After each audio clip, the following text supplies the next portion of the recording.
এরপরে আমাদের ইয়াং জেনারেশনের বিরাট একটা অংশ আছে যারা অনলাইনে কাজ করে। কেউ হয়তো ডাটা প্রসেসিং এর কাজ করছে, কেউ হয়তো ডিজাইনিং এর কাজ করছে, কেউ হয়তো কন্টেন্ট মেকিং এর কাজ করছে। এদের বিরাট একটা অংশের একটা সমস্যা আছে। বিরাট একটা অংশের বলবো কেন, বলা যায় মোটামুটি সকলের একটা সমস্যা আছে।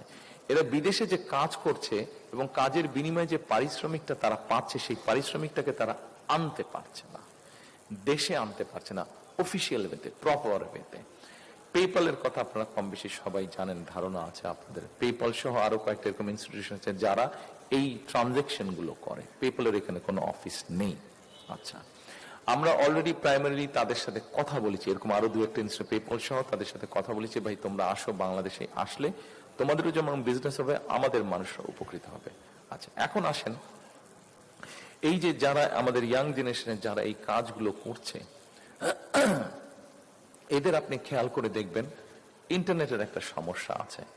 আমরা যেটা মোটামুটি ভাবে চিন্তা করেছি যে ইম্পর্টেন্ট যেগুলো জায়গা আছে, যেমন সে 11 নম্বরের উপরে যদি ইম্পর্টেন্ট মানে ভালো মানে মোটামুটি চলে, ইয়াং ছেলে মেয়েরা যেখানে যায় বসে কাজ করে, সেটা লেখাপড়া হোক তার জবের কাজই হোক, এরকম জায়গাগুলোতে পাবলিক প্লেসগুলোতে আমরা ফ্রি ওয়াইফাই এর একটা ব্যবস্থা করতে চাইছি। আমরা ফ্রি ওয়াইফাইটা কেমন হবে?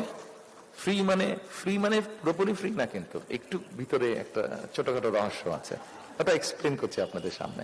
যেমন ধরেন ফ্রি অবশ্যই আপনি পাবেন, ফ্রিটা আপনার হয়তো 1 বা 1.5 ঘন্টার জন্য ফ্রি থাকবে। আপনি যখন লগ ইন করবেন কতগুলো প্রসিজার আছে, প্রসিজারগুলো মেনটেন করতেই হবে। লগ ইন আপনি করলেন, লগ ইন হওয়ার পরে হয়তো আপনাকে 1 মিনিট বা 1.5 মিনিটের একটা অ্যাড আপনাকে দেখতে হবে।